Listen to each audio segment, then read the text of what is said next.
श्रद्धेय अटल बिहारी वाजपेयी जी आज हमारे बीच में नहीं है।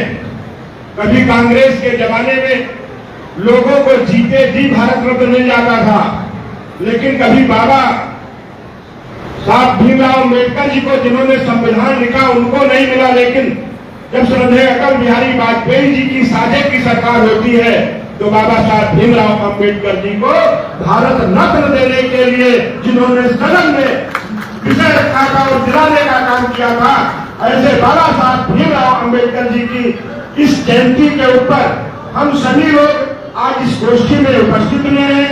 आज के कार्यक्रम के मुख्य अतिथि और जन जन के नेता कौशल किशोर जी कोई आम नेता नहीं है। हमने इनको देखा, हमारे बहुत पुराने संबंध है, लगभग 35 वर्ष पुराने संबंध है कौशल किशोर जी से।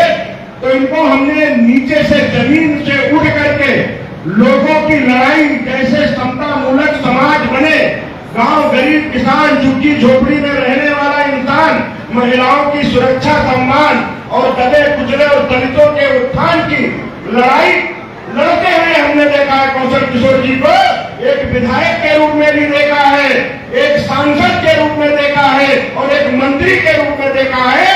ऐसे हमारे मुख्य अतिथि जी हैं, इनका जोरदार तालियों के साथ स्वागत अभिनंदन और उनका मंजूर।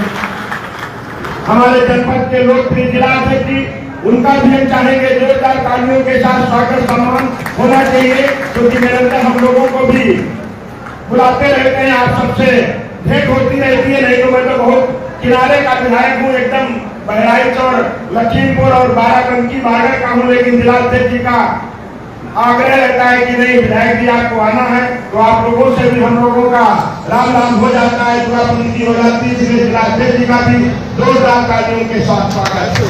हमसे पहले जिनको सुन रहे थे वो अलौकिक व्यक्ति है, जैसे कौशल किशोर जी भी एक बार निर्दलीय विधायक बने हैं, वैसे रामकृष्ण जी भी, और इनका नाम भी वैसा है और ऐसी माटी से है जो नैमिष की मिट्टी है, सतयुग की मिट्टी है, और इन्होंने जन्म लिया है सतयुग की मिट्टी पे, कलयुग में जन्म लिया।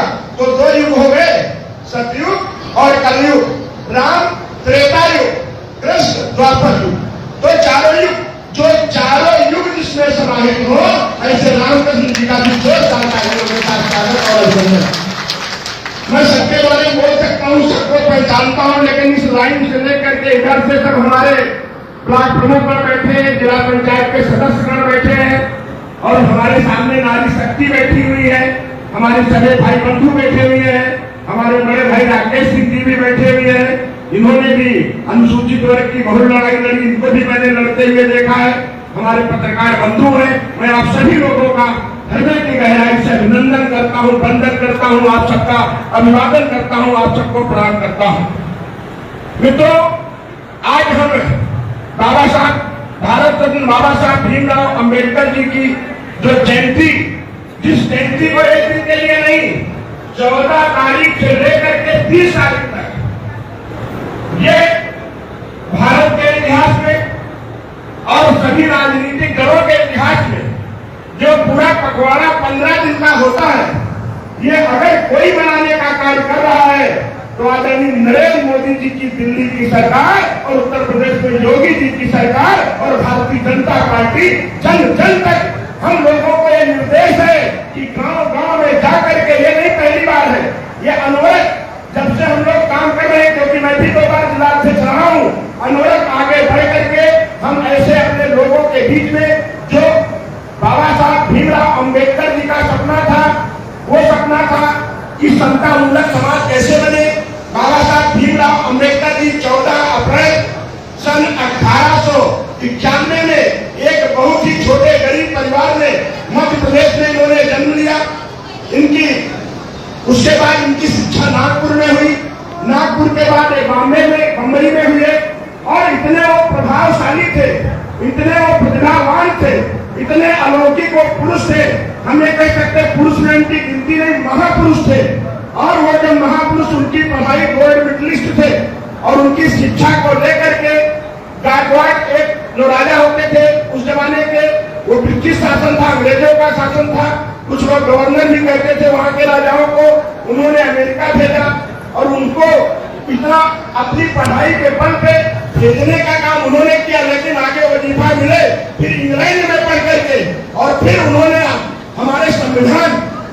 बनाने का काम किया, संविधान देने का काम किया।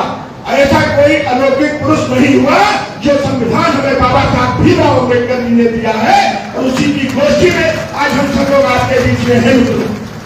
लेकिन क्या कभी हमने सोचा है कि आज जो बाबा साहब ने संविधान दिया है, उस संविधान पे कौन अमल कर रहा है? बाबा साहब के संविधान में था कि सबको बराबरी का दर्जा हो। बराबरी का दर्जा जब होगा कि हवेली वाला और झोपड़ी वाला को कम से कम छत मिले। अगर आज झोपड़ी वाले को किसी को छत देने का काम किया है तो दिल्ली की मोदी सरकार और उत्तर प्रदेश की योगी सरकार ने दिया। जिस विधानसभा में मैं काम करता हूँ, जिस विधानसभा से मैं विधायक हूँ, विगत 8 वर्षों में 50,000 लोगों को बिना भेदभाव के सबका साथ सबका विकास करके विश्वास के साथ उनको प्रधानमंत्री आवास देकर के उनको छत देने का किसी ने काम किया है। तो ये सपा बसपा कांग्रेस ने नहीं किया है, भारतीय जनता पार्टी ने किया है। नारी की सम्मान की बात बाबा साहब ने किया था कि नारी का सम्मान होना चाहिए। नारी का सम्मान कैसे होगा? जब मोदी जी से किसी पत्रकार ने पूछा कि आप लोग कहते थे कि सौगंध राम की खाते हैं, मंदिर नहीं बनाएंगे, तो मोदी जी ने कहा मंदिर कब बनेगा? तो मोदी जी ने कहा पहले शौचालय फिर देवालय। बोला था नहीं बोला था? मंत्री जी बैठे हुए कि पहले शौचालय। क्यों?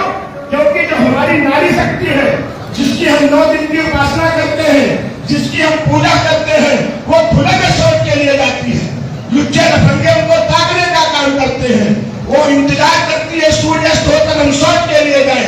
वो इंतजार करती है कि सूर्य उदय से पहले हम शौच के लिए जाए, इसलिए हम सबसे पहले शौचालय देंगे।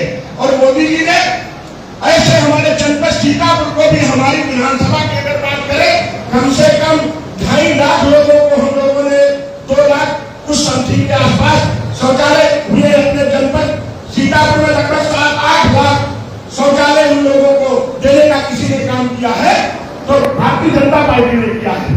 कोई गरीब भूखा न रहे, किसी को अगर अन्न नहीं है तो भूख से मृत्यु न हो जाए।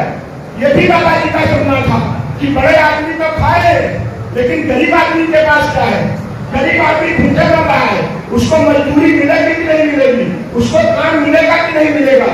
अगर काम मिलेगा तो उसको कैसे उसके परिवार का भरण पोषण होगा?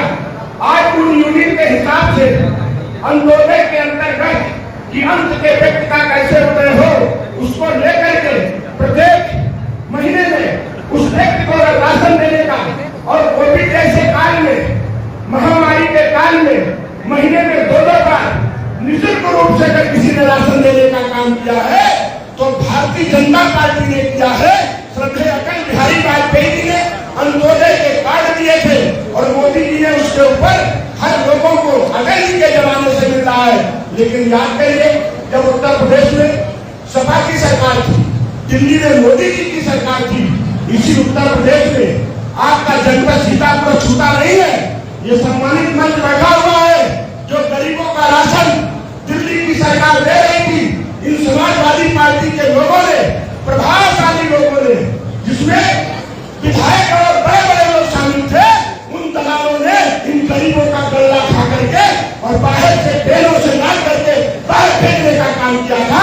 और उनकी लड़ाई मैं जिला अध्यक्ष था, मैंने कई बार खिलाफ प्रदर्शन किया, जिसमें सीबीआई जांच भी चल रही है, कई अधिकारी भी मिले हुए थे। सोचिए, बाबा साहब का सपना कौन पूरा कर रहा है, और बाबा साहब का सपना को कौन लूटने का काम कर रहा है। और इतना ही नहीं, आपने देखा होगा जब गांव में जाते थे, कौशल जी की भी यही लड़ाई होती थी। ये बड़ी सी गाड़ी है तो बिजली का खंभा लग गया, कोई बड़े बाबू का गांव है, कोई बड़े बाबू का घर है तो रोड बन गई। गरीब की उस बूढ़ी समाज की, दलित समाज की वो बूढ़ी कुटिया के मां में क्या बिजली का बल्ब है? बड़े आदमी के यहाँ गैस पे खाना बन रहा है, क्या गरीब के यहाँ गैस पे रोटी बनती है? क्या गरीब को बिजली पाने का अधिकार नहीं है? आज प्रत्येक गांव के अंतिम पायदान पे उस बूढ़ी माँ, दलित समाज की बूढ़ी माँ की कुटिया तक बिजली का खंभा लगाने का किसी ने काम किया है तो नरेंद्र मोदी की सरकार और उत्तर प्रदेश की योगी सरकार ने किया। जरा पूछिए उन लोगों से, वो लोग ये बनाए पीडीए। अरे भाई, पीडीए का क्या मतलब है? पिछड़ा, दलित, अल्पसंख्यक, ये मतलब है या पारिवारिक डेवलपमेंट अथॉरिटी है? पारिवारिक डेवलपमेंट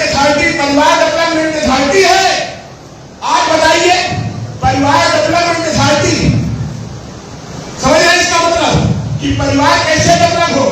एक परिवार में पति भी सांसद, पत्नी भी सांसद, भाई भी सांसद, भतीजा भी सांसद, चाचा भी सांसद, ये भी सांसद, वो भी 7 सांसद है एमपी, 7 सांसद है।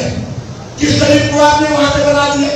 बात आप पीडीए की करते हैं, पीडीए का हक मारने वाले आप पीडीए की लड़ाई लड़ने वाले हैं। याद है वो चित्रग्रह कांड, बहन मायावती जी, उत्तर प्रदेश में आदरणीय मुलायम सिंह जी की सरकार थी, चित्रग्रह कांड, कौशल जी भी साक्षी है। आज माननीय राजीव टंडन जी नहीं है, आज ब्रह्मदत्त द्विवेदी जी नहीं है। उस चित्रग्रह कांड में सिलेंडर से लेकर सब कुछ बहन मायावती जी को जलाने की सारी व्यवस्था कर ली गई थी। मायावती जी को काट करके उनको कीमा बना देते, गायब कर देते, जला देते। लेकिन जब टंडन जी ने ललकारा, ब्रह्मदत्त द्विवेदी और सब लोगों ने जा करके अगर बहन जी को किसी ने बचाने का काम किया था तो भारतीय जनता पार्टी ने किया था, किसी दूसरे लोगों ने नहीं। ये भारतीय जनता पार्टी है मित्रों।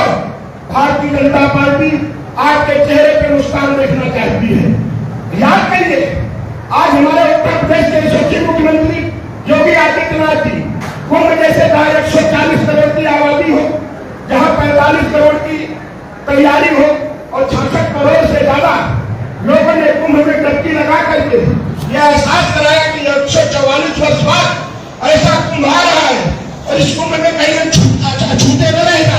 और उसमें सबने डुबकी लगाई। क्या किसी ने अपनी जात पूछी? उस कुंभ में मैं भी ज्ञान तिवारी भी गए थे, कौशल किशोर जी भी गए थे, रामकिशन जी भी गए थे, राजेश शुक्ला जी भी गए थे और लंबी लंबी लाइनें भी लगनी पड़ी, भीड़ भी लगी। लेकिन डुबकी लगाने वाले ने क्या किसी से पूछा कि तुम दूर हटो, तुम इधर जाओ? सब लोगों ने जिस तरीके से डुबकी लगाने का काम किया, सनातन धर्म को जगाने का काम किया मित्रों, यही तो भारतीय जनता पार्टी है। अभी 4 महीने पहले बांग्लादेश में क्या हुआ? दलित समाज के लोग, गरीब समाज के लोग जो बांग्लादेश में हिंदू, वहां कोई ये नहीं कहता है पंडित साहब है, ठाकुर साहब है, भार्गव जी है, विश्वकर्मा जी है, शर्मा जी है, लोधी जी है, मौर्या जी है, गौतम जी है, भार्गव जी है। हिंदू लोगों को टारगेट करके उनके घरों को जलाना, दुकानों को लूटना, महिलाओं के साथ